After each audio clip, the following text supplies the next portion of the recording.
அல்லேலூயா. ஆண்டவருடைய வார்த்தைக்கு நேராக நம்முடைய வேதாகமத்தை திருப்புவோம். மத்தேயு எழுதின சுவிசேஷம் 12ஆம் அதிகாரம் 29ஆம் வசனம். மத்தேயு 12:29. அன்றியும் பலவானை முந்தி கட்டினால் ஒழிய பலவானுடைய வீட்டுக்குள் ஒருவன் புகுந்து அவன் உடைமைகளை எப்படி கொள்ளையிடக்கூடும்? கட்டினானே ஆகில் அவன் வீட்டை கொள்ளையிடலாம். அல்லேலூயா.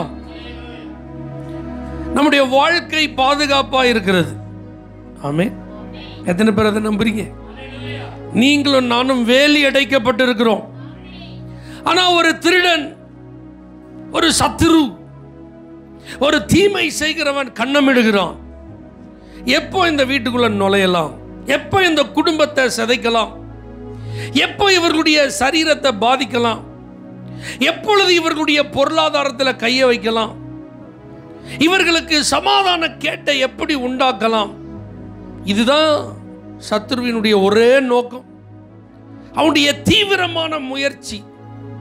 ஏசப்பா தன்னுடைய போதனையில் சொல்றாங்க, பலவானை முந்தி கட்டினால் ஒழிய எதையுமே நம்மளால என்ன செய்ய முடியாது, எடுக்க முடியாது. நீங்க நல்லா புரிஞ்சுக்கோங்க, இந்த உலகம் இந்த பொல்லாத பலவானாகிய சத்துருவுக்குள் கிடக்கிறது. நாம் ஒன்றும் பரலோகத்தில் வாழல, நம்ம எல்லாரும் எங்கே தான் வாழ்ந்து கொண்டு இருக்கிறோம்? இந்த பூமியில தான் வாழ்கிறோம். அப்ப இந்த உலகத்தின் அதிபதி தான் இதை என்ன செஞ்சிட்டு இருக்கிறான்? தன்னுடைய கட்டுப்பாட்டிற்குள் வைத்திருக்கிறான். ஆனாலும் உலகத்தை ஜெயித்தவர் நம்மோடு கூட இருக்கிறார். அல்லேலூயா. ஆகவே பிசாசின் தந்திரங்கள் நமக்கு தெரியாதவைகள் அல்லவே. அந்த வசனத்தின்படி இவன் எப்படிப்பட்ட பலவான், இவனுடைய பலத்தை நான் எப்படி முறிக்க முடியும்? ஆமென். நான் வெறுமனே போராடுகிற ஒரு நபர் அல்ல, நான் மேற்கொள்ளுகிற ஒரு நபர். நான் சொல்றது எத்தனை பேருக்கு புரியுது? நான் சத்துருவோடு போராடுகிற ஒரு நபர் மாத்திரம் அல்ல, எப்பொழுதும் எனக்கு விரோதமாக எழும்பி நிற்கிற உலகத்தோடு போராடுகிற ஒரு நபர் மாத்திரம் அல்ல, மாம்சத்தோடு போராடுகிற ஒரு நபர் மாத்திரம் அல்ல, இச்சைகளோடு போராடுகிற ஒரு நபர் மாத்திரம் அல்ல, இவைகளை மேற்கொள்ளுகிற ஒரு நபர். அப்ப நான் இதை மேற்கொள்ளனா இந்த பலவான காட்டில நான் எப்படி இருக்கணும்? அதிக பலம் உள்ள ஒரு நபரா இருக்கணும். அப்ப அவனுடைய பலம் என்ன என்பதை அறிந்து நாம் பலத்தை பிரயோகப்படுத்தினால் நம்மால் வெற்றி பெற முடியும். 3 நிலைகளிலே இவனுடைய பலங்களை குறித்து வேதத்தில் நம்ம இன்னைக்கு வாசிக்க போறோம். லூக்கா எழுதின சுவிசேஷம் அதனுடைய 11ஆம் அதிகாரம். லூக்கா எழுதின சுவிசேஷத்திற்கு உங்கள் வேதாகமத்தை திருப்பிக் கொள்ளுங்கள். 11ஆம் அதிகாரம் 21ஆம் 22ஆம் வசனத்தில் நீங்கள் கவனிப்பீர்களானால், ஆயுதம் தரித்த பலவான் தன் அரண்மனையை காக்கிற போது அவனுடைய பொருள் பத்திரப்பட்டிருக்கும். அவனிலும் அதிக பலவான் வந்து அவனை மேற்கொள்வானே ஆகில் அவன் நம்பியிருந்த சகல ஆயுத வர்க்கத்தையும் பறித்து கொண்டு அவனுடைய கொள்ளை பொருளை பங்கிடுவான். அப்ப பாருங்க, பலவான் என்று அறியப்படுகிற இந்த நபர் ஆயுதம் தரித்த பலவான். ஆமென். அவனை நீங்க சாதாரணமா ஒரு பிசாசு, ஒரு பேய், ஒரு சத்துரு அப்படின்னு நீங்க பார்க்கிற அந்த மனநிலையில ஒரு பக்கம் இருந்தாலும், வேதம் சொல்லுகிறது அவன் எப்படிப்பட்டவன்? ஆயுதம் தரித்த பலவான்.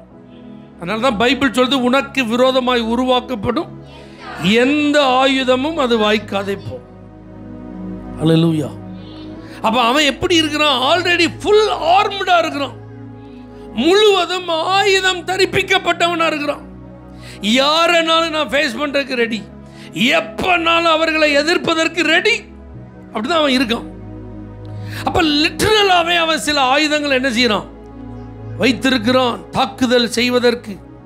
அதனால்தான் ஆண்டவர் சொல்றாரு, உன்னை போரடிக்கிறதற்கு புதிதும் கூர்மையுள்ள பற்கள் உள்ள ஒரு எந்திரமான மாத்திர நீ ஒரு தண்டாயுதம், அரண்களை நிர்மூலமாக்குகிற ஒரு வல்லமை, அதெல்லாம் இருந்தாதான் இந்த ஆயுதம் தரித்த பலவான நம்ம என்ன செய்ய முடியும்? மேற்கொள்ள முடியும். ஆமென். அவனுடைய ஆயுதம் வேண்டுமானால் இந்த உலகத்திற்குரியதா இருக்கலாம், ஆனா நம்முடைய போர் ஆயுதங்கள் இந்த மாம்சத்திற்குரியது அல்ல. அல்லேலூயா. அது அரண்களை நிர்மூலமாக்குகிற தேவ பலன். ஆமென். அப்ப ஆயுதம் தரித்த பலவான் அவன் எத்தனை ஆயுதங்களோடு இருந்தாலும் நல்லா புரிஞ்சுக்கோங்க, கர்த்தர் ஈட்டியினாலும் பட்டயத்தினாலும் ரட்சிக்கிறவர் அல்ல. கோலியாத் தாவீதுக்கு முன்பாக நின்றபோது அவனுடைய உடலிலே அவன் அணியாத ஆயுதங்களே இல்லை. தன்னை காத்துக்கொள்வதற்காக பயன்படுத்தாத தற்காப்பு ஆயுதங்கள் எல்லாம் உள்ள வச்சிருந்தான். கையில் ஈட்டி வச்சிருந்தான், வாள் வச்சிருந்தான், அவன் கேடகம் வச்சிருந்தான். அவனை பார்க்கும் போதே 40 நாள் ராஜாவுக்கே பயம், அத்தனை இராணுவ வீரர்களுக்கும் பயம். அப்படின்னா அவனுடைய ஆயுதத்தை பார்த்து, அதனுடைய வெயிட்டை பார்த்து எல்லாரும் என்ன செஞ்சாங்க? பயந்தாங்க. அதை ஒரு சாதாரணமான சோல்ஜரால ஹேண்டில் பண்ண முடியாது. நல்லா புரிஞ்சுக்கோங்க, சத்துரு இப்படிப்பட்ட ஒரு ஆயுதம் தரித்த பலவான். ஆமென். நமக்கு விரோதமாக எழும்பி கொக்கரிக்கிற, நம்மை கேவலப்படுத்த நினைக்கிற, அவமானப்படுத்த நினைக்கிற, தூஷிக்க நினைக்கிற, தேவனுடைய நாமத்தை தூளிலே தாழ்த்த வேண்டும் என்று எழும்பி நிற்கிற ஒரு சத்துருவை நீங்க பார்க்கும்போது அவன் ஆயுதம் தரித்த பலவானா நீங்க பார்க்கணும். அல்லேலூயா. அப்பதான் அவனை நம்ம எப்படி ஃபேஸ் பண்ணலாம் உங்களுக்கு தெரியும். ஆமென். நீங்க வரலாற்றில் நடந்த யுத்தங்களெல்லாம் நீங்க கவனிச்சு பாருங்க. யோசபாத் என்கிற ஒரு ராஜா, அவன் யூதாவின் ராஜாக்களில் கர்த்தர் மேல வைத்திருந்த அந்த நம்பிக்கை, ஆண்டவர் மேல வச்சிருந்த பக்தி, ஆண்டவருக்காக அவன் வாழ்ந்த ஒரு நல்ல வாழ்க்கை உண்மையிலே ஆச்சரியம். அவனுக்கு கர்த்தர் மிகுந்த ஐஸ்வர்யத்தை கொடுத்திருந்தார், மிகுந்த கனத்தை கொடுத்திருந்தார். ஆண்டவர் அவனுடைய உயிரெல்லாம் காப்பாற்றினார் அப்படிலாம் பைபிளை பார்க்க. அவருடைய வாழ்க்கையில் ஒரு நாள் அவனை சுற்றிலும் படையெடுத்து 3 விதமான கூட்டத்தார் வந்து சூழ்ந்து கொண்டார். அம்மோனியர், மோவாபியர், சேயீர் மலை தேசத்தார். அவ்வளவு பேர் ஆர்ம்டு சோல்ஜர்ஸ். ஆமென். இப்ப பாருங்க, இந்த எதிரிகளின் கூட்டத்தை சமாளிக்க வேண்டுமானால் கண்டிப்பா முடியவே முடியாது. அவர்களை தடுத்து நிறுத்தவும் முடியாது, அவர்களை ஜெயிக்கவும் முடியாது. ஆகவே பைபிள் சொல்லுது, யோசபாத் லிட்டரலாவே பயந்துட்டான். அவர்களுடைய ஆயுதங்களையும் அவர்களுடைய வலிமைகளையும் அவர்களுடைய எண்ணிக்கையும் பார்த்து யோசபாத் என்ன செஞ்சிட்டான்? பயந்துட்டான். ஆயுதம் தரித்த அந்த பலவான்களை பார்த்து அவன் என்ன செஞ்சிட்டான்? பயந்து போனான். ஆனா அவன் செஞ்ச ஒரு காரியம் என்ன தெரியுமா? யூதாவெங்கும் உபவாசித்து ஜெபிக்க ஒரு அழைப்பு கொடுத்தான். நல்லா புரிஞ்சுக்கோங்க, ஆயுதம் தரித்த பலவான நீங்க வீழ்த்தணும்னா உங்களுக்கு ஜெப அனுபவம் வேணும். உங்களுக்குள்ள உபவாசம் இருந்து ஜெபிக்கிற கிருபை இருக்கணும். ஹல்லேலூயா. 3 நிலைகளிலே இவனுடைய பலத்தை குறித்து நான் இன்னைக்கு பேச போறேன். அதற்கு தேவையான 3 விஷயத்துல 1 ஜெபம், 2 உபவாசம். யூதாவெங்கும் ஜெபம். வாங்க எல்லாரும் ஒருமனப்பட்டு நாம ஜெபிப்போம், தேவனுடைய முகத்தை தேடுவோம், அவருடைய உதவியை கேட்போம். இந்த ஆயுதம் தரித்த பலவான்களின் கையில் இருந்து நம்மை காப்பாற்ற அவரை தவிர வேற ஒருத்தரால் முடியாது. அல்லேலூயா. நடந்தது என்ன? கர்த்தருடைய ஆவியானவர் பேசினார், இந்த யுத்தம் உங்களுடையது அல்ல. ஆமென். அதனால அவங்க என்ன செஞ்சாங்க? நல்ல கர்த்தரை பாடினாங்க, நல்ல கர்த்தரை துதிச்சாங்க. அந்த 3 கூட்டத்தார் 2 பேர் ஒரு டீமா சேர்ந்தாங்க, ஒரு டீமை போட்டு தள்ளினாங்க. மறுபடி இந்த 2 பேர் அவர்களுக்குள்ளே கை கலந்தார்கள். ஆக மொத்தம் யோசபாத் அணியினர் ஒரு வில் கூட எய்யவில்லை, ஒரு ஈட்டியை கூட பயன்படுத்தவில்லை, ஒரு பட்டயத்தை கூட சுழற்றவில்லை. வெற்றி. ஆமென் சொல்லுங்க. அப்ப ஆயுதம் தரித்த பலவான் நமக்கு விரோதமாய் வந்து நம்மை முற்றுகையிடும் போது, நம்மை கலங்க செய்யும் போது, நம்முடைய உரிமைகளை பறிக்க நினைக்கும் போது நம்ம செய்ய வேண்டிய ஒரு காரியம் ஜெபம், உபவாசம். அல்லேலூயா. இதுதான் நம்முடைய பலம். ஒத்தை கொத்த பாத்திரமா, நீ அண்ணா பாத்திரமா, நீ பெருசா நாம் பெருசா, இந்த மாம்ச பலத்தில் நாம் யுத்தம் பண்ணுவது நிச்சயமா நமக்கு வெற்றி என்ன செய்யாது? தராது. அல்லேலூயா. என்ன வல்லவனுக்கு வல்லவன் வையகத்தில் உண்டு. ஆனா நீங்க முழங்கால ஊனி பாருங்க, அவன் எவ்வளவு பெரிய ஆயுதம் தரித்த பலவானா இருந்தாலும் உங்க முன்னாடி மண்டிடுவான். அவன் பயன்படுத்த கொண்டு வந்த எத்தனை பெரிய பொல்லாத ஆயுதமா இருந்தாலும் அது உங்களை ஒன்றும் செய்யாது. எத்தனை பேர் இதை நம்புறீங்க? எசேக்கியா ராஜாவுக்கு எதிராக அசீரிய இராணுவத்தினர் வந்து பாளையம் இறங்கி அவனை முற்றுகையிட்ட போது அவன் பாருங்க, ஏசாயா தீர்க்கதரிசிக்கு தகவல் அனுப்பி, எனக்காக நீங்க என்ன செய்யுங்க? ஜெபம் பண்ணுங்க, மக்களுக்காக ஜெபம் பண்ணுங்கன்னு சொல்லி தேவாலயத்திற்கு சென்று அவன் கையில் கொடுக்கப்பட்ட அந்த கடிதத்தில் எழுதப்பட்ட அவமானம் நிறைந்த வார்த்தைகளை காண்பித்து ஆண்டவரை நோக்கி அபயமிட்ட போது, அல்லேலூயா, இவன் பதிவிட வச்சா ஜெயிச்சான் அந்த இராணுவத்தை. எசேக்கியா ராஜா குதிரைப்படையை வச்சா ஜெயிச்சான். யானைப்படையை பயன்படுத்தியா ஜெயிச்சான்? வில் வீரர்கள் அனுப்பியா ஜெயிச்சான்? இல்ல. பரலோகத்திலிருந்து ஒரே ஒரு தூதன் அனுப்பப்பட்டான். 1,85,000 அசீரிய ராணுவ வீரர்கள் அன்றைக்கு சங்கரிக்கப்பட்டார்கள். ஹல்லேலூயா. நடைமுறை வாழ்க்கையில் இதெல்லாம் நமக்கு கொஞ்சம் கூட பொருந்தாதது போல இருக்கும், ஏற்றுக்கொள்ள முடியாதது போல இருக்கும். ஆனால் நீங்கள் ஒவ்வொரு நாளும் சந்திக்கிற இந்த பலவிதமான பிரச்சனைகளுக்கு பின்பாக ஒரு ஆயுதம் தரித்த பலவான் இருக்கிறத நீங்கள் புரிஞ்சிட்டீங்கன்னா உங்கள் முழங்கால் தன்னால் முடங்கிடும். இது தெரியாததுனால தான் நம்ம மல்லுக்கு நின்றுட்டு இருக்கோம். இது தெரியாததுனால தான் நாம் நம்முடைய பலத்தை பிரயோகப்படுத்தி கொண்டிருக்கிறோம். நீங்கள் உங்கள் முழங்கால முடக்கி உங்களுடைய உபவாச நேரத்தை நீங்கள் அதிகரித்து கர்த்தரை நோக்கி நீங்கள் முறையிடுவீர்களானால் ஆயுதம் தரித்த பலவானிலும் அதிக பலவான கர்த்தர் உங்களை மாற்றி அவனிடத்தில் சிறைப்பட்டவர்களை மீட்டெடுக்க கர்த்தர் உங்களை வலிமை உள்ளவர்களாய் மாற்றுவார். அல்லேலூயா. அப்படிப்பட்ட ஒரு பலன் எதில் இருக்கு? பிரேயர் அண்ட் ஃபாஸ்டிங்ல இருக்குங்க. ஆமென் சொல்லுங்க. ஜெபத்திலும் உபவாசத்தில் இருக்கு. நீங்க அதை முயற்சி செய்து பாருங்கள். ஜெபம் பண்ண ஆண்டவருக்கு முன்பாக வந்து நில்லுங்க. ஆமென் சொல்லுங்க. ஆண்டவர் உங்களை என்னை அதுக்கு தான் அழைக்கிறார். வா, உன்னை நான் பலம் உள்ளவனா மாத்துறேன். கிதியோனை பார்த்து கர்த்தர் சொல்றார், இந்த பலத்தோட போ, உன்னை அனுப்புறது நான் அல்லவா? ஏன்னா நீ அந்த இஸ்ரவேல் ஜனங்களை மீதியானியர் கையிலிருந்து என்ன செய்யணும்? விடுதலை ஆக்க வேண்டும். நீ அவர்களுக்கு ஒரு இரட்சகனா மாறணும். ஆமென். ஒரே மனிதனை முறியடிப்பது போல மீதியானியரை நான் கையில் என்ன செய்வேன்? ஒப்பு கொடுப்பேன். அவன் என்ன 32,000 பேரோடைய போய் ஜெயிச்சான்? வெறும் 300 பேர். அந்த 300 பேர் என்னங்க செஞ்சாங்க? பானையை உடைச்சாங்க, தீவெட்டியை கையில் பிடிச்சிருந்தாங்க, எக்காலத்தை ஊதுனாங்க, கர்த்தருடைய பட்டயம் கிதியோனின் பட்டயம் சொன்னாங்க. ஆமென். வெட்டுக்கிளிகளை போல பரவி இருந்த மீதியானியர்கள் முறிந்து போனார். அல்லேலூயா. அப்போ ரகசியம் வேற எங்கேயும் இல்லைங்க, உங்க ஜெப அறையில தான் இருக்கு. வெற்றிக்கும் உங்களுக்கும் உள்ள தூரம் உங்க முழங்கால் உங்க தரையில படுற தூரம் தான். விடுதலைக்கும் உங்களுக்கும் உள்ள தூரம் உங்க முழங்கால் நீங்க தரையில ஊன்ற அந்த கேப் தான். எத்தனை பேர் இதெல்லாம் நம்புறீங்க? உங்க மேல உங்க குடும்பத்தின் மேல சத்துருவுக்கு என்ன கிடையாது? அதிகாரம் கிடையாது. அவன் ஆயுதம் தரித்தவனை போல வந்து பலவந்தமாய் உங்களுடையவர்களை கொள்ளையடிக்க முடியாது. திருடன் திருடவும் கொல்லவும் அழிக்கவும் வருகிறான் என்று அவன் வேறு ஒன்றுக்கும். அப்படி அவன் வந்தாலும் நீங்கள் முழங்கால ஊனி ஜெபிக்கிறவங்களா இருந்தா, நீங்கள் உபவாசத்தோடு ஜெபிக்கிறவங்களா இருந்தா உங்களை அவனால் ஒன்றும் செய்ய முடியாது. அல்லேலூயா. ஆமென் சொல்லுங்க. நல்லா இருக்கிற குடும்பத்தில் திடீர்னு குழப்பம், நல்லா போயிட்டு இருக்கிற வேலையில் திடீர்னு பிரச்சனை, நல்லா இருக்கிற உடம்பில் திடீர்னு பலவீனம், நல்லா இருக்கிற வருமானத்தில் திடீர்னு பாதிப்பு, இப்படி பல நிலைகளிலே நாம் பாதிக்கப்படும் போது இதற்கு பின்பாக என்ன இருக்குது அப்படிங்கிறத நமக்கு என்ன செய்யணும்? ஏன்னா அவன் தன்னுடைய ஆயுதத்தை என்ன செய்யணும்?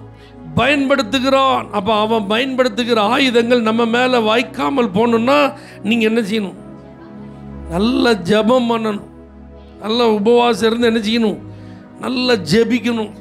அப்படி நீங்கள் ஜெபிப்பீர்களானால் ஆயுதம் தரித்த பலவான் உங்களை என்ன செய்ய முடியாது. நீங்கள் யாராக மாறிடுவீங்க தெரியுமா? அவனிலும் அதிக பலவானாக மாறிடுவீங்க. அவன்கிட்ட எல்லா ஆயுதமும் இருக்கலாம், ஆனால் உங்கள்கிட்ட ஒரு ஆயுதமும் இல்லாதது போல் தான். கோலியாத்து தாவீதை பார்க்கும்போது நக்கல் பண்ணான். என்ன நீ இப்படி வந்திருக்க, நான் நாயா அப்படின்னா. யுத்தம் பண்ணுறதுக்கு வருவன் பார்த்தா கவன் விட்டு விளையாடுறதுக்கு வந்திருக்கான். சின்ன பையன் என்ன செஞ்சான்? அப்போ பாருங்க, நம்மை சுற்றி நடக்கிற சூழ்நிலைகளுக்கு நடுவில் நம்ம முழங்கால் போட்டு ஜெபிக்கும் போது அது கொஞ்சம் பார்க்கறதுக்கு எப்படி தான் இருக்கும்? வேடிக்கையாக தான் தெரியும். ஆனால் உங்கள் முழங்கால நீங்கள் ஊனி பாருங்க, அங்கே சத்துருவின் கிரியைகள் நடுங்க ஆரம்பிக்கும். அவனுடைய வல்லமைகள் செயலிழக்க ஆரம்பிக்கும். அவனுடைய ஆயுதங்கள் ஒன்றன் பின் ஒன்றாக வலுவிழக்க ஆரம்பிக்கும். நீங்கள் பலத்தின் மேல் பலனடைவீர்கள். ஹல்லேலூயா. அப்போ உங்க எல்லாரையும் ஆண்டவர் எப்படி மாற்ற விரும்புகிறார்? ஆயுதம் தரித்த பலவானை காட்டிலும் அதிக பலவானை கர்த்தர் மாற்ற விரும்புகிறார். ஆமென். நாம பலவீனமானவர்கள் தான், ஆனால் நம்ம ஜெபிக்கும் போது நம்ம யாரா மாறுறோம்? பலவான்களா மாறுறோம். அதுவும் உபவாசித்து ஜெபிக்கும் போது இன்னும் கூடுதல் பலவான்களா மாறுறோம். எத்தனை பேரால இதெல்லாம் நம்ப முடியுது? அல்லேலூயா. எஸ்தரின் சரித்திரத்தில் நீங்க வாசிக்கலாம். அங்க ஆமான் அப்படிங்கிற ஒரு சத்துரு ஜனங்களுக்கு எதிராக எழும்புறான். ஆமென் சொல்லுங்க. அல்லேலூயா. நல்ல கவனிங்க. இன்னைக்கு குடியரசு தினம். தேசத்திற்கு விரோதமாக சத்துருவின் கை என்ன செய்யப்பட்டிருக்கிறது? ஓங்கி இருக்கிறது. அவனுடைய கிரியைகள் கட்டவிழ்க்கப்பட்டிருக்கிறது. இப்போ நான் சொல்றதெல்லாம் நீங்க கவனிச்சுட்டே வாங்க. எல்லாம் ஜனத்திற்கு பின்பாக இருந்து செயல்படுகிறதா. யூதாவை ஆளுகை செய்த யோசபாத் ஆட்சி காலத்தில் அவன் உண்டு, அவன் வேலை உண்டு, அவன் ராஜ்யபாரம் உண்டுன்னு இருக்கான். ஆனால் சுற்றி இருக்கிறவங்களும் வந்து அவன் மேலே கை வைக்க வராங்க. அல்லேலூயா, ஆமென் சொல்லுங்க. இதே மாதிரி யூதர்கள் அவர்கள் பாட்டுக்கு 127 நாடுகள் என்ன செஞ்சிட்டு இருக்காங்க? வாழ்ந்து கொண்டிருக்கிறார்கள். ஆனால் அங்கே ஆமான் அப்படிங்கிற ஒரு சத்துரு எழும்பி அவர்களை அழிப்பதற்கு நாள் குறித்தான். அப்போ இந்த சத்துரு எப்படிப்பட்டவன் தெரியுமா? அதிகாரம் நிறைந்த பலவான், ஆயுதம் தரித்த பலவான். ரெண்டாவது, இந்த பலவான் எப்படி இருப்பான்? அதிகாரம் நிறைந்த பலவானா இருப்பான். ஆமென். அப்ப தன்னுடைய அதிகாரத்தை எதுக்கு பயன்படுத்துவான்? தம்முடைய, அதாவது தேவனுடைய ஜனத்துக்கு எதிராக, தேவனுடைய திட்டத்துக்கு எதிராக, தேவ ஜனங்களின் ஆசீர்வாதத்துக்கு எதிராக அவன் தன்னுடைய அதிகாரத்தை பயன்படுத்தும் போது அதை ஒருவரால் என்ன செய்ய முடியல, தடுக்க முடியல. அன்னைக்கு அந்த ராஜா ஒரு சட்டத்தை இயற்றினால் அந்த சட்டத்தை யாராலுமே என்ன செய்ய முடியாது, மாற்ற முடியாது. ராஜாவே நினைச்சாலும் மாற்ற முடியாது. அப்ப அந்த அதிகாரத்தை சத்துரு, அந்த பலவான் எப்படி யூஸ் பண்றான் பார்த்தீங்களா?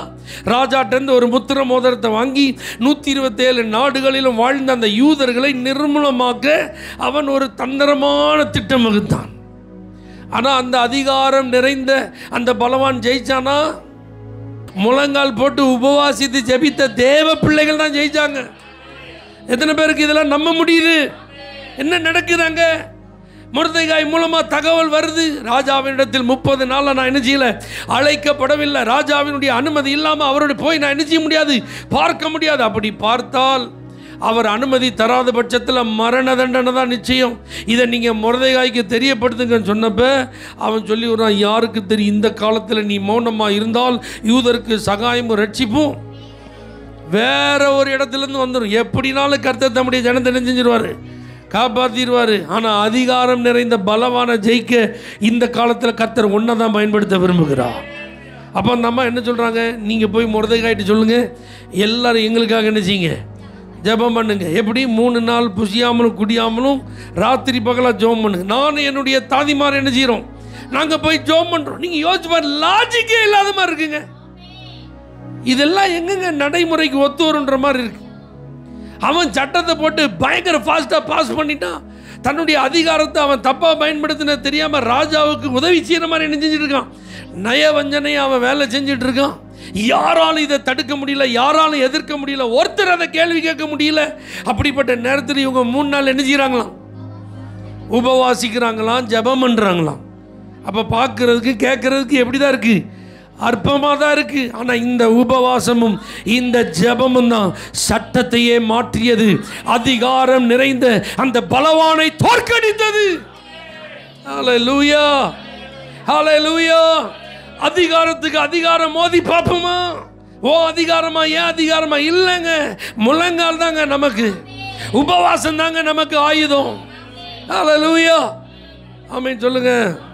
எப்பவுமே அதிகாரம் நிறைந்த பலவான் தேவ ஜனத்துக்கு விரோதமாக தன்னுடைய அதிகாரத்தை செயல்படுத்துவது காலா காலமாக நடந்துட்டு தான் இருக்கு. வரலாற்றில் அது எழுதப்பட்டிருக்கிறது. அப்போ இப்பவும் நடைமுறையில் சட்டங்கள், சில நடைமுறை காரியங்கள் எல்லாம் தேவ ஜனத்துக்கு எதிராக, ஊழியத்துக்கு எதிராக, தேவ ராஜ்யத்துக்கு எதிராக இருக்கத்தான் செய்யும். ஆனால் ஜெயம் யாருக்கு? அல்லேலூயா. அதிகாரம் நிறைந்த பலவானுக்கு கிடையாது. முழங்கால் ஊன்றி உபவாசித்து ஜெபிக்கிற தேவ ஜனத்திற்கு தான். ஆமென் சொல்லுங்க. அப்ப திடீர்னு ஒரு அதிகாரம் உங்க வீட்டை சிதைக்குது.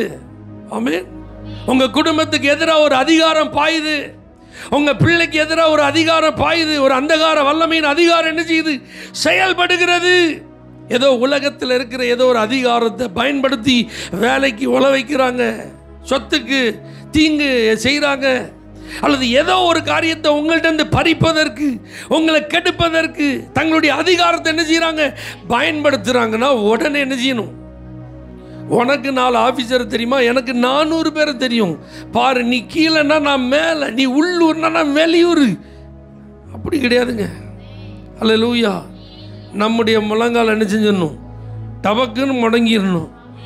அதிகாரம் நிறைந்த பலவான நீங்கள் போட்டு தள்ளிருங்க. ஆண்டவரே, எனக்கு அதை எதிர்த்து நிற்கிறதுக்கு என்ன இல்லை, திராணி கிடையாது, பலன் கிடையாது, அந்த அதிகாரம் ஏன்ட கிடையாது. ஆனால் என்னால் ஒன்று செய்ய முடியும், என்னால் உபவாசித்து ஜெபிக்க முடியும். ஆமென். உங்கள் லைஃப்பில் ஏதாவது அதிகாரிகள் குறுக்கிடுகிறார்களா? வேலையில் ஏதாவது அதிகாரிகள் குறுக்கிடுகிறார்களா? உங்களுக்கு வர வேண்டிய நன்மைகளில் ஏதாவது அதிகாரங்கள் தலையிடுகிறதா?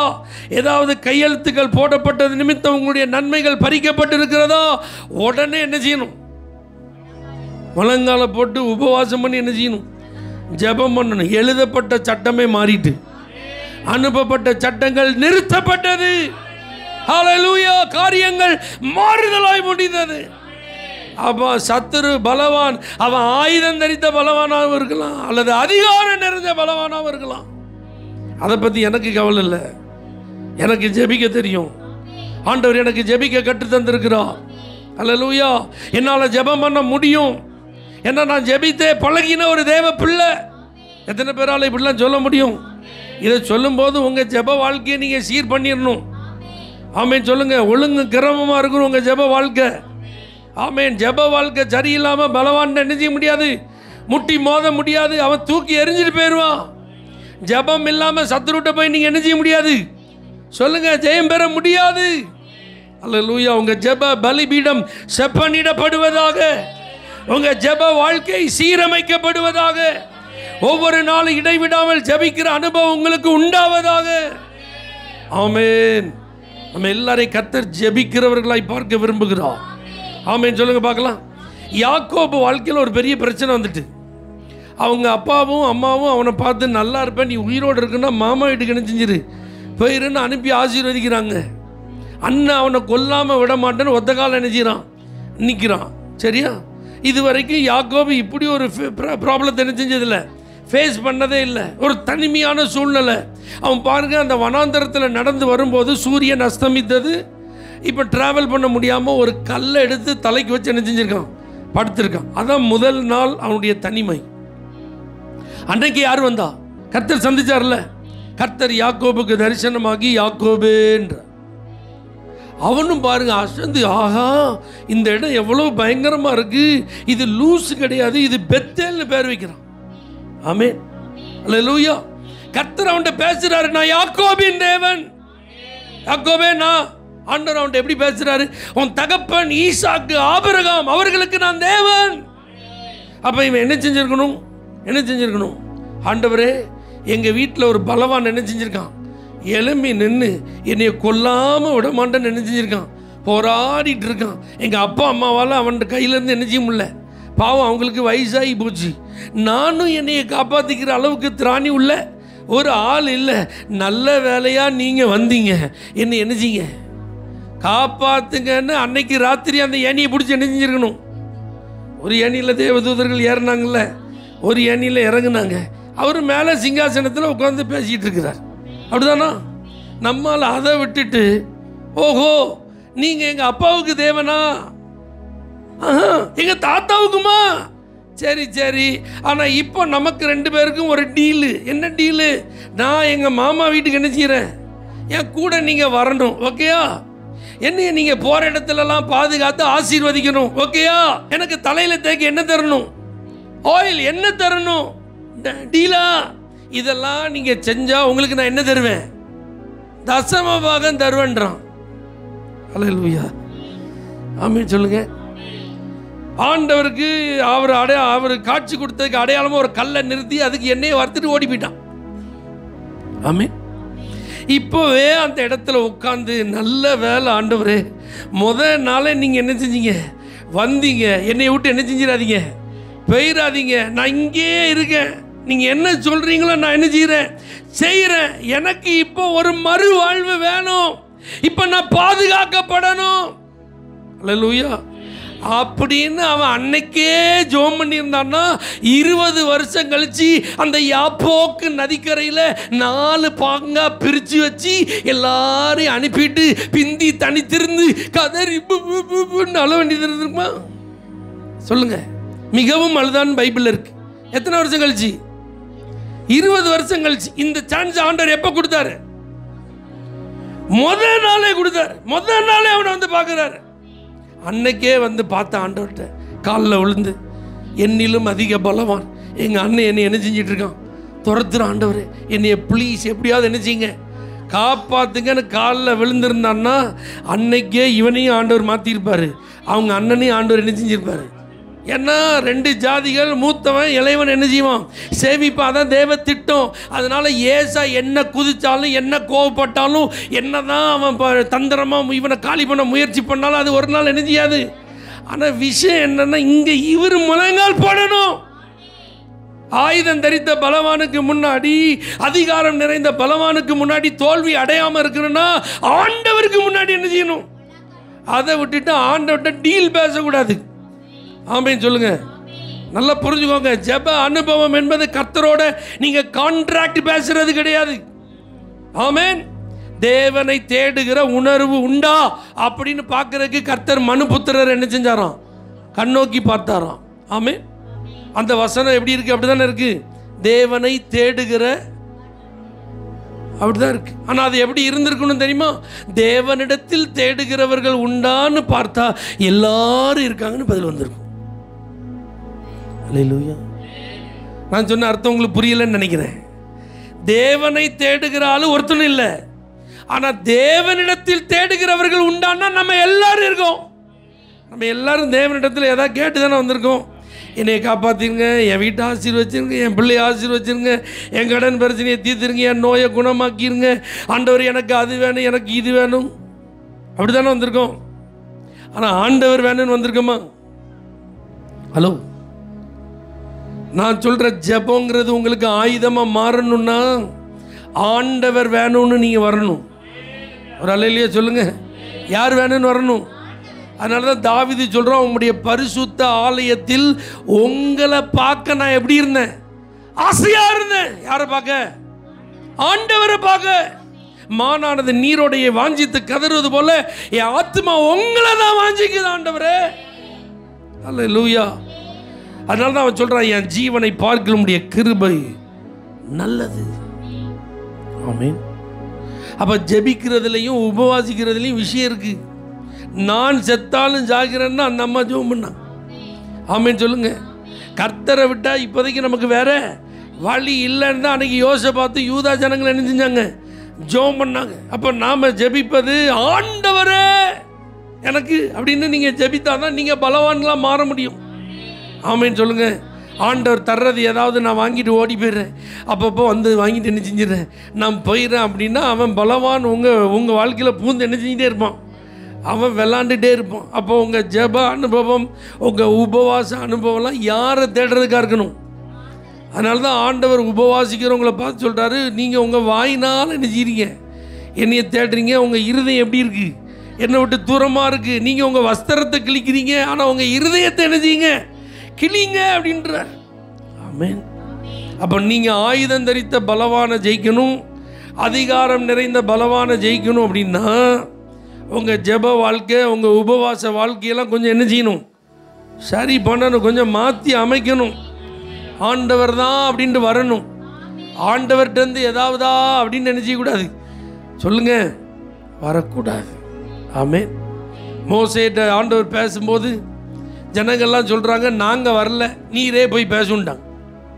ஏன்னா அந்த புகையெல்லாம் எங்களால் என்ன செய்ய முடியாது, பார்க்க முடியாது. அந்த நெருப்பு சூளையெல்லாம் எங்களால் பார்க்க முடியாது. அந்த பூமி அதிர்ச்சியெல்லாம் எங்களால் தாங்க முடியாது. அந்த மலை மேலெல்லாம் எங்களால் என்ன செய்ய முடியாது, ஏறி வர முடியாதுன்ட்டாங்க. கடைசி வரைக்கும் பாருங்க, அதான் நிலைமை. அவன் ஒருத்தன் தான் போனான். ஆமென். அப்போ இன்னைக்கு அந்த ஒரு மோசையை போல தான் கர்த்தர் உங்களை கூப்பிடுறாரு.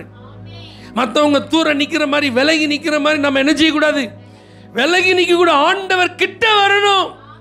அப்போதான் நீங்கள் யாரா மாற முடியும், பலவான்களாக மாற முடியும். அவனிலும் அதிக பலவான்களாக மாற முடியும். அதனால தான் கர்த்தர் மோசே ஆண்டவர் கிட்ட வந்த உடனே அவர் சொல்றாரு, உன்னை பார்வோனுக்கு தேவனாக்கினேன். யாருக்கு? உன்னை பார்வோனுக்கு நான் யாரா மாத்திட்டேன். அவன் நினைச்சிட்டு இருக்கான் நான் காடுன்னு நினைச்சிட்டு இருக்கான். நான் வச்சதுதான் சட்டம் நினைச்சிட்டு இருக்கான். நான் ஆட்டி படைச்சிருவேன் இஸ்ரவேலை நினைச்சிட்டு இருக்கான். வா, ஏன்னா நீ என் கிட்ட வந்துட்ட, அதனால உன்னை நான் அவனுக்கே தேவனா மாத்துறேன். அப்படின்னா என்ன அர்த்தம்? ஆயுதம் தரித்த பலவானா இருக்கலாம், அதிகாரம் நிறைந்த பலவானா இருக்கலாம், ஆனால் நீ ஏன்ட்ட வா, உன்னை நான் அவனிலும் அதிக பலவானா மாத்துறேன். அதனால தான் கர்த்தர் சொல்றார், நான் உன்னோடே கூட இருந்து நான் செய்யும் காரியம் எப்படி இருக்கும், பயங்கரமாக இருக்கும். அதனால மோசே ஆண்டோட்ட போய் கேட்டான். என்ன கேட்டான் மோசே ஆண்டோட்ட? என்ன கேட்டான்?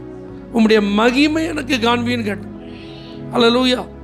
நம்மலாம் இப்படி ஆண்டோட்ட நெருங்கி பழகிற ஒரு வாய்ப்பு கிடைச்சிருந்ததுன்னா என்ன கேட்டிருப்போம்? 30 லட்சம் ஆள்களும் என்னைய தவிக்க விடுறாங்க ஆண்டவரே, அவங்களுக்கு கொஞ்சம் தண்ணி என்ன செய்யுங்க, அப்படியே நான் காட்டுற மாதிரி என்னை என்ன செய்யுங்க, கொஞ்சம் வைப்ரண்ட்டாக மாற்றுங்கன்றிருப்பேன். இந்த ஆரோனும் மிரியாமும் என்னை கொஞ்சம் வச்சு என்ன செஞ்சுட்டாங்க. அவங்க 2 பேரையும் கொஞ்சம் நான் வச்சு என்ன செய்யணும், செய்யணும். எனக்கு கொஞ்சம் அதுக்கு ஏதாவது வாய்ப்பு என்ன செய்யுங்க. இந்த கோராகின் கூட்டத்தார் இவங்களாம் எனக்கு விரோதமாக கூட்டம் கூட்டி ஆட்கள்லாம் என்ன செஞ்சிட்டு இருக்காங்க, எழுப்பிட்டு இருக்காங்க. அவங்களெல்லாம் பந்தாடணும். அல்லேலூயா. இப்படி என்னத்திலாமோ என்ன செஞ்சுருக்கலாம். ஆனால் அவன் என்ன கேட்டான்? உம்முடைய மகிமையை எனக்கு காண்பித்தார். ஆண்டவர் சொல்கிறார், என்னை பார்த்து யாருமே. ஆனால் அதை கேட்குறான் பார்த்தீங்களா? இதுதான் ஜெப அனுபவம். நீங்கள் ஆண்டோட்ட நெருங்கி போயிட்டீங்க அப்படின்னா எனக்கு அது வேணும் இது வேணும் கேட்கவே மாட்டீங்க. நீங்கள் போதும் ஏசப்பா, உங்கள் சமூகம் எனக்கப்பா, நீங்கள் போதும் உங்கள் சமூகம். மூணாவது ஒரு மனுஷன் இருக்கான். ஆமென். இந்த பலவான் எப்படிப்பட்ட ஆள் தெரியுமா? அப்போஸ்தலருடைய நடவடிக்கைகள் 8ஆம் அதிகாரத்தில் நீங்கள் பார்த்தீங்கன்னா, பிலிப் அப்படிங்கிற ஒரு மனுஷன் அந்த சமாரியா பட்டணத்தில் எல்லாருக்கும் சந்தோஷத்தை கொண்டு வந்தான். ஆமென். எல்லாரும் அந்த பட்டணமே என்ன செஞ்சுது. ஆனால் அந்த பட்டணம் சந்தோஷப்படுறதுக்கு முன்னாடி அங்கே ஒரு மாய வித்தைக்காரர் தான், சீமோன் அப்படிங்கிற ஒரு மாய வித்தைக்காரன். அவன் தன்னுடைய மாய வல்லமைகளை பயன்படுத்தி அவன் எல்லாரையும் தன்னுடைய கட்டுப்பாட்டுக்குள்ளே வச்சிருந்தான். ஆனால் இப்போ பிலிப்பு போய் அவனையே ரட்சிப்புக்குள்ள நடத்திட்டான். ராமே சொல்லுங்க பார்க்கலாம். அப்போ இதுவரைக்கும் இந்த சீமோன் நினைச்சிட்டு இருக்கான், நான் தான் மிகப்பெரிய வல்லமை, என்னிலும் அதிக வல்லமை நிறைந்த ஆள் வேற யாரும் இல்லை அப்படின்னு நினைச்சிட்டு இருந்தா. காரணம் என்னன்னா, ஆவிகளை தனக்கு பலமாய் கொண்டவன், அசுத்த ஆவிகளை தனக்கு பலமாய் கொண்டவன். முதல்ல நான் சொன்ன ஆயுதம் தரித்த பலவான், 2வது அதிகாரம் நிறைந்த பலவான், இப்ப ஆவிகளை தனக்கு பலமாய் கொண்ட ஒரு பலவான், ஆவிகளை கொண்டவன். அசுத்த ஆவியின் வல்லமையினால ஜனங்களெல்லாம் என்ன செஞ்சிருந்தான், வசப்படுத்தி வச்சிருந்தான். அப்ப ஜனங்களுக்கு முன்பாக தன்னை ஒரு பெரிய சக்தியா யார் காட்டிட்டு இருக்கா? சீமோன் காட்டிட்டு இருக்கான். ஆனால் பிலிப்பு சாதாரணமாக வந்தான், இயேசு தான் ரட்சகர்னா, இயேசுவின் நாமத்தில்னா பேய் பிசாசு ஓடுது, வியாதியஸ்தர்கள் சுகமாறாங்க, அற்புத அடையாளங்கள் தாராளமாக நடக்கு, ஜனங்கள் எல்லாம் ரட்சிக்கப்பட்டு இயேசுவை ரட்சகரை ஏற்றுக்கொள்கிறாங்க, பட்டணமே மகிழ்ந்து களி கூறுது. இந்த மாய வித்தைக்காரன் இப்போ முழிக்கிறான். என்னடா இது, பார்க்குறதுக்கு சாதாரண ஆளாக இருக்கான், பரதேசி மாதிரி ஓடி வந்து ஒளிஞ்சிட்டு வாழ்கிற மாதிரி இருக்கான். ஆனால் இப்போ பட்டணத்தையும் என்ன செஞ்சிட்டு இருக்கான், வசப்படுத்திட்டான, ஜனங்களை அவன் பக்கம் திருப்பிட்டான, இயேசு பக்கம் திருப்பிட்டான அப்படின்னு அவன் நினைச்சதுக்கு ஒரே ஒரு காரணம் தான். இந்த பிலிப் அப்படி செய்யறதுக்கு காரணம் பரிசுத்த ஆவியின் அபிஷேகம். ஆமென் சொல்லுங்க. அப்போ நீங்க ஆவிகளின் பலத்தை வச்சிட்டு இருக்கிற ஒரு பலவான ஜெயிக்கணும்னா உங்களுக்குள்ள ஒரு ஆவி இருக்கணும். அது என்ன ஆவி? பரிசுத்த ஆவி. அந்த பரிசுத்த ஆவியினால் நீங்க அபிஷேகம் பண்ணப்பட்டிருக்கணும். அந்த பரிசுத்த ஆவியினால நீங்க நிரப்பப்பட்டிருக்கணும். அந்த வல்லமை உங்களுக்குள்ள இருந்தாதான் நீங்க அவனிலும் யாரா மாற முடியும், பலமா மாற முடியும். நல்லா கவனிங்க. சீர்காழி அப்படிங்கிற ஒரு பகுதியில் ஊழியம் செஞ்சேன். அந்த பகுதியில் உள்ள ஒரு பெரிய விஷயம் என்ன அப்படின்னா, ஃபுல்லாக ஜெய்வனை தான். அப்போ அந்த பாஸ்டர் சொன்னார், தம்பி நீங்கள் மற்ற இடத்துல ஊழியம் செய்கிற மாதிரிலாம் இங்கே என்ன செய்ய முடியாது, நல்லா ஜெபம் பண்ணணும், பரிசுத்த ஆவியில் எப்பவும் நிறைஞ்சிருக்கணும், அந்நிய பாஷையிலே என்ன செய்யணும், பேசிட்டு இருக்கணும். நான் உங்களை கூட்டிகிட்டு போகிற வீடாக இருந்தாலும் சரி, நான் உங்களை அனுப்புகிற வீடாக இருந்தாலும் சரி, எல்லா வீட்லேயும் என்ன உண்டு, செய்வன உண்டு. இங்கே மந்திரவாதிகளின் எண்ணிக்கை அதிகம். 300 ரூபா கொடுத்தா ஆளையே காலி பண்ணிடுவான். அப்போ எப்படி இருக்குன்னு பார்த்துக்கோங்க. அல்லேலூயா. ஆமாம், 2001 ஆண்டவர் இந்த வாய்ப்பை கிருபையை கொடுத்து பழக்கப்படுத்திட்டார். ஆமென் சொல்லுங்க. இப்போ 24 வருஷம் ஆகிட்டு, அதனால் கூடுதலாக பழகியாச்சு. அதனால் எந்த வீட்டுக்குனாலும் எப்போனாலும் என்ன செய்யலாம், அது மாய வல்லமைகளின் குடியிருப்பாக இருந்தாலும் போயிட்டு வந்துடலாம். ஆமென் சொல்லுங்க பார்க்கலாம். அப்போ அவனிலும் அதிக பலவான நம்ம மாறணும்னா அதுக்கு ஒரே வழிதான். அல்லேலூயா. நானும் மந்திரம் படிச்சுட்டு வரேன்னு சொல்கிறது கிடையாது. ஆமென்.